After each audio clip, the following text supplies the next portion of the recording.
Hello everyone, this is Matthew from I Love Free Software TV. In this video, I'm going to show you how to take a scrolling screenshot on Windows 10. Pic Pick is a free Windows 10 application that lets you do that.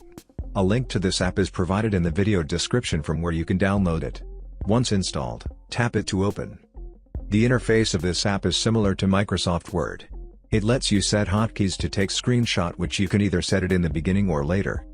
To take a scrolling screenshot, first, activate the scrolling window option and then select the scrolling region to take a screenshot. This app opens the screenshot in its built-in editor upon capture. You can edit it if you want, or save it in its current state. You can use Pic Pick in apps, software and web browsers. This app can only scroll areas that it recognizes as scrollable, so it might not work with all the apps. That's it guys, this is how you can take a scrolling screenshot on Windows 10.